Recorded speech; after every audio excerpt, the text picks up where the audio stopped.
வாழ்க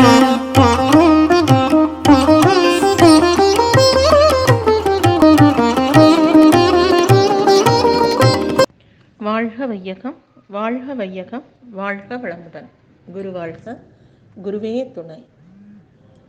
நம்ம ஞானாசிரியர் பொறுப்பும் தகுதியும் அப்படிங்கிற தலைப்பில் சுவாமிஜியோடைய கருத்துக்களை நம்ம வாசித்து கொண்டிருக்கிறோம். இதில் சுவாமிஜி ஒவ்வொன்றா கம்பேர் பண்ணி அழகாக விளக்கம் கொடுத்துட்டே வராரு. ஞானாசிரியருங்கிறவங்களுடைய பொறுப்பு, ரெஸ்பான்சிபிலிட்டிங்கிறது எவ்வளோ பெரியது, எவ்வளோ உயர்வானது.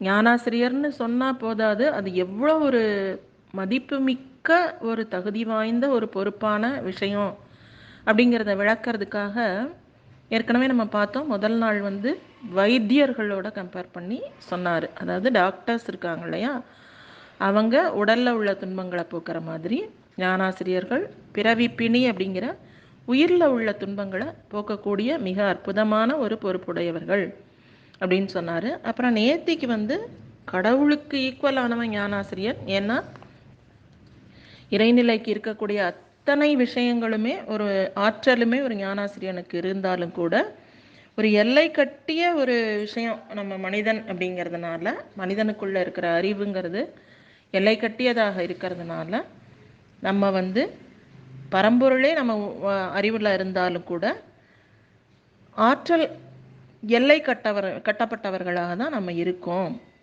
அதனால் நம்மளால் பலனடைந்தவர்கள் நம்மளை போற்றும் பொழுது தன்முனைப்பை நீக்கிவிட்டு இது இறையாற்றல் நான் எனக்கு கொடுத்த ஒரு விஷயம் அப்படிங்கிறத ஞாபகம் வச்சுக்கணும். குருவினுடைய அருளால் தான் நமக்கு இதெல்லாம் நடந்துட்டுருக்கு அப்படிங்கிறத நம்ம நினச்சிக்கணும். மனம் மயங்கி புகழுரைகளில் மயங்கி அதன் பின்னால் போகாமல் இன்னும் என்னெல்லாம் நம்ம சமுதாயத்துக்கு நல்லது செய்யணும் அப்படின்னு யோசிக்கணும். அது மட்டும் இல்லாமல் தியாகம் அப்படிங்கிறதுனுடைய முழு உருவமாகவே ஒரு ஞானாசிரியன் வாழணும்.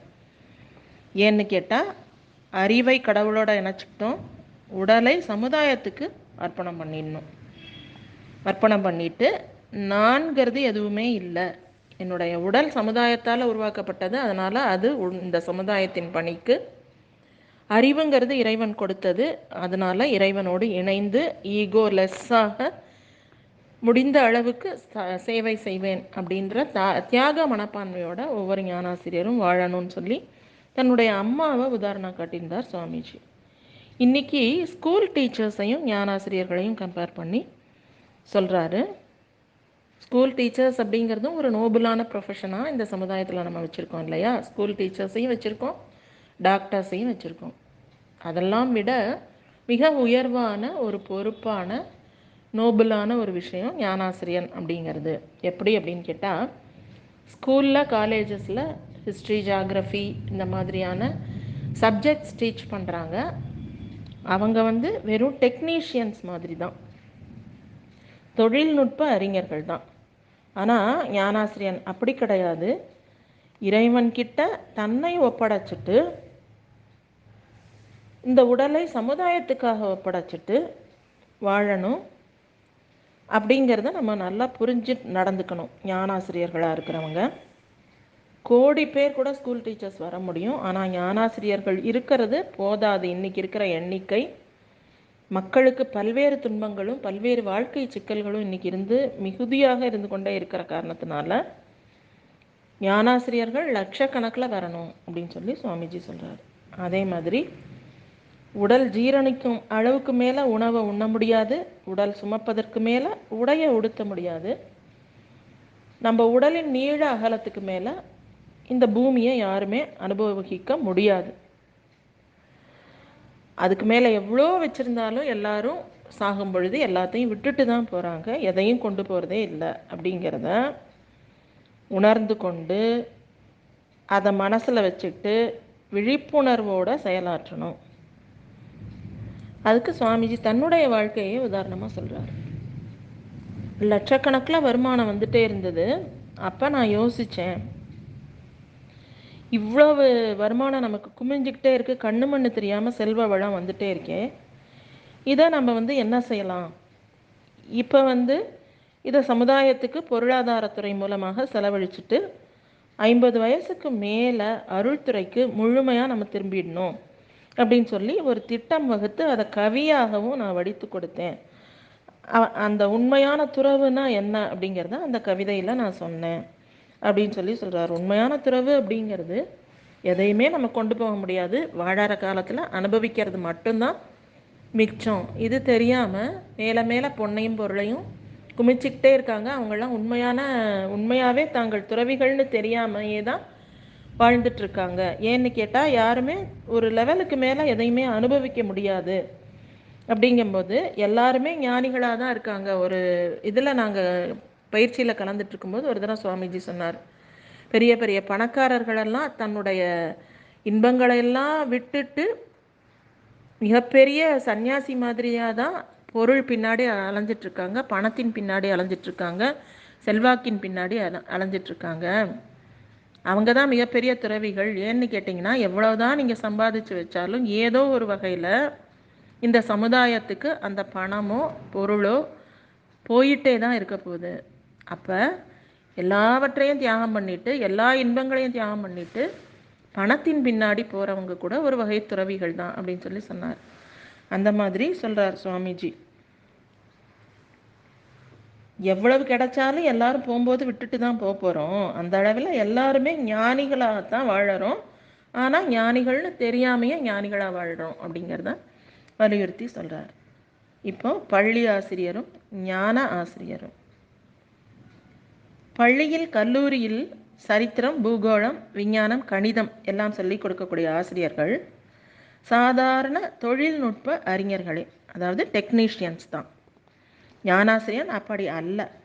இறைவனிடம் தன்னை ஒப்புவித்துவிட்டு அவனே தன் உடலில் விளங்குவதாக, அவன் செயலையே இவன் செய்வதாக, அவன் வார்த்தையையே இவன் பேசுவதாக எண்ணி நடப்பவன் தான் ஞானாசிரியன். இந்த உண்மையை உணர்ந்து கொள்ளுங்கள். பள்ளி ஆசிரியர்கள் கோடி பேர்கள் வருவார்கள், ஞானாசிரியர் எண்ணிக்கை போதாது. இன்று மக்கள் அனுபவிக்கும் கஷ்டத்தின் காரணமாக அவர்களிடம் ஏற்பட்டிருக்கும் ஞான ஆர்வத்தை தணிக்க ஞானாசிரியர்கள் ஆயிரக்கணக்கிலே, ஏன் லட்சக்கணக்கிலே தயாராக வேண்டும். உணர்ந்தால் தெளிவு. உடல் ஜீரணிக்கும் அளவுக்கு மேல் உணவையும், உடல் சுமப்பதற்கு மேல் உடையையும், உடலின் நீள அகலத்துக்கு மேல் பூமியையும் யாரும் அனுபவிப்பது கிடையாது. அதற்கு மேல் எவ்வளவு கிடைத்தாலும் எல்லோரும் போகும்போது விட்டுவிட்டுத்தான் போகிறார்கள்.